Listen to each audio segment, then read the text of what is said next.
Did you taste the horseradish? I did, yeah. The aioli was an interesting twist because we thought, you know, we took the brief from the first dish, which was simplicity, but with complexity of flavors. So we built in what we thought were complementary flavors. Red team, finish off plating, make those last-minute checks. Remember, you are the team to beat. Looking at our magic pieces, I feel very, very good. I think they look good. We're confident on the taste. We've tasted along the way, but it's always going to be difficult because, you know, we might have tasted something different in the wine than these experts.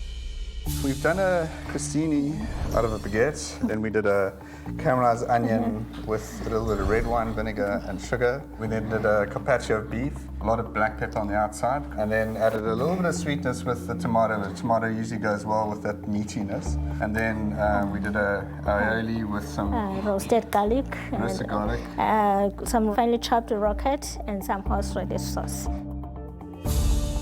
I've never had the aioli with red wine. Certain things that as a sommelier you kind of go like, okay, this I just won't do. But today you've had me do one of the things that I would just not do out of my own. So no, thank you very much. Beautifully executed. I think it was spectacular. The wine is amazing. The two of them work extremely well. The element there of using the black pepper, perfect with the wine. Combination was perfect. The tomato character lent itself to Cabernet. The beef was charred enough on the outside, yet you can still taste the rareness. Well done. You guys rocks. For me, I think the garlic in that aioli, it made the dish. And I think it was just a beautiful mix. It's carpaccio with a difference, I must say. This is very impressive. I can't really fault it. I think it was spot on. Thank you. Well done, guys. Thank you very much. Great stuff. Thank you. Thank you. Well done. I think comfortably now we're thinking about maybe we've won it. Can't stop smiling for a change. What a day.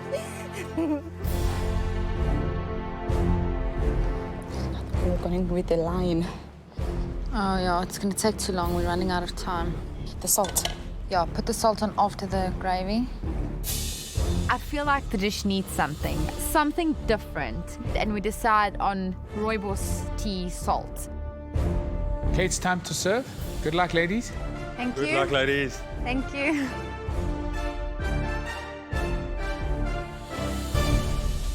We walk into the room for the second tasting, and I'm way more confident with this dish than the first one. I'm so happy with the flavors we've achieved. We've seared a beef fillet, and we're serving that on a crispy pastry with a reduction of the wine. In it, strawberries and a bit of balsamic, a bit of sprinkling of toasted rooibos, salt.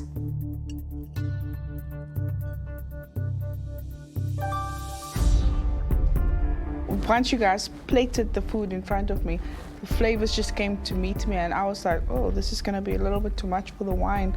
But when I put it together, it's just beautiful, it's wonderful. I would have liked a little more smokiness for the wine, but there's a nice complement of black currant fruits, red currant fruits that you pick up in the wine. I think it's a good complement with the fruit that you managed to use on the dish. So, well. Big wines requires big flavors, and here you guys haven't been shy at all with your flavors. It works. Well done. I picked up every little flavor, and nothing was overpowering. I think I enjoyed it. The rooibos and a bit of salt there, adding to the wine, it's really working, and I think it's a good marriage. Well done. Thank you. Excellent job, guys. Yeah, it was amazing. It's beautiful. Wow, that was really good. I think the competition was pretty intense today. People produced dishes of a really high quality. Based on the comments we received on our last dish, I'm actually really convinced that we did very well. Contestants, you faced some tough challenges in this competition so far. You got instant feedback from our sommeliers, allowing you time to work on your dishes for the second course. We had a great time in the Manor House, and I think I can safely say that our sommeliers were suitably impressed with the amateur talent. I think it was impressive. The execution in some cases was not on point, but I think it was a good effort. You guys were very creative and you really pushed the boundaries quite far out. Great job. Actually, it was shocking to hear that it's amateur talent. It was really as if it was professionals. Well done, guys.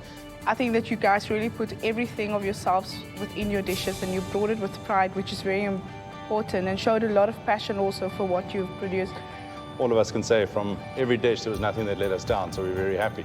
Thank you, guys. It's been a pleasure having you here and an eye-opener. And thank you for your insight into this quite complex part of food and wine.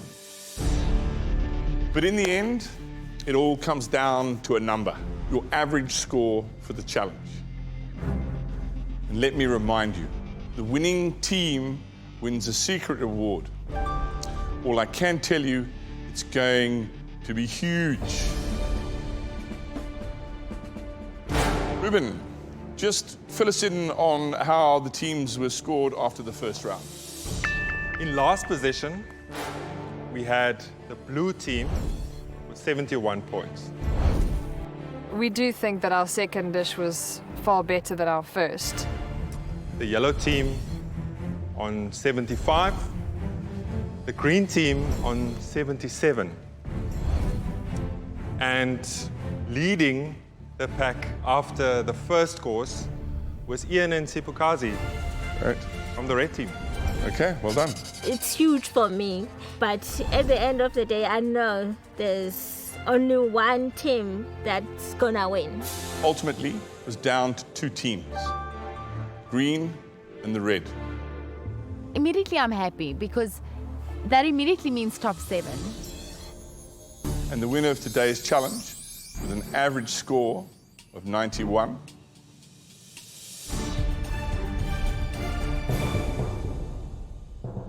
is the red team. Well done, guys. What was so satisfying is that we put food on the table that kind of answered the brief and probably went up a notch, compared to what we thought probably we could do.